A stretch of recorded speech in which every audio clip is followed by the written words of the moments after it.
አለይኩም ወራህመቱላሂ ወበረካቱ። ወደዚህ ቻናል ተከታታይ ቤተሰቦች እንዴት ናችሁ? እኔ ደህና ነኝ አልሐምዱሊላህ። ዛሬ ጀላችሁ የመጣሁት የዲፍሪጅ ጥገና ነው። ይሄ ፍሪጅ የሚያስፈልገው ወይም ያለበት ችግር ኢቫፖሬት ሊክ ስላመጣ፣ ስለዚህ በውጭ በኩል በኮፐር መጠምጠም ስራና እንዲሁም ደግሞ ሞተር ስለተቃጠለ ሞተር እንቀይረታለን። አብዛኞች እነዚህ የምታዩቸው ፍሪጆች ሞተር ተቃጥሎ የመጡ ናቸው። እባካችሁ የፍሪጅ ባለቤቶች ሞተራችሁን መጠበቅ ይኖርባችኋል። ምክንያቱም መብራት ሲሄድ ሲመጣ ሞተር ይግልና ሙቀት ስቦ ሊቃጠል ይችላል። ስለዚህ መብራት ሲሄድ ብሬከር ገጥማችሁ ብሬከራችሁን ማጥፋት ይኖርባችኋል። እንዲሁም መብራት ሲመጣ ትንሽ ከተረጋጋ በኋላ ብሬከራችሁን አጥፋችሁ አብርታችሁ መጠቀም ይኖርባችኋል። አብዛኛውን ጊዜ መብራት ሲሄድ ሲመጣ ሞተሮች በጣም ይሞቃሉ። ሌላው ደግሞ ሞተር ሪሌና ኦቨርሎድ ያው አንዳንድ ጊዜ ያለ ያጠፋል። የበዛን ሰዓት ካሁን ሊያቀዘቅዝ ይችላል ብላችሁ አታሰሩት።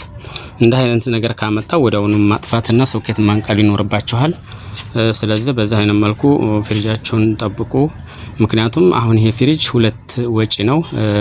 ኮፐር ስንጠመጥም አንደኛው ወጪ፣ እንዲሁም ደግሞ ሞተር አዲስ ሞተር ደግሞ ለመቀየር ሌላኛው ወጪ ነው። ወጪው በጣም ከፍተኛ ስለሆነ ቢያንስ ሞተራችሁን መጠበቅ ይኖርባችኋል። መብራት ሲሄድና ሲመጣ ተጠንቀቃችሁ ብሬከራችሁን ማጥፋትና መብራት ይኖርባችኋል። እንዲሁም ደግሞ ሪሌ ሲያጠፋና ሲያበራ አንዳንድ ጊዜ መስመር በቆሻሻ ሲዘጋ፣ ፊልትሩ ሲዘጋ፣ ዘይት ገብቶ በዛ አይነት ምክንያት መብራት ቀጭቋ ያለ ሊጠፋ ስለሚችል ሞተር ካሁን ሊሰራ ይችላል እያላችሁ ሙከራ አታድርጉ። ወዲያውኑ ይሄንን ድምጽ ሲሰሙ ሶኬታችሁን መንቀል ይኖርባችኋል። አመሰግናለሁ። ቻው እላለሁ። ቪዲዮውን እስከ መጨረሻው ተከታተሉ።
ነው።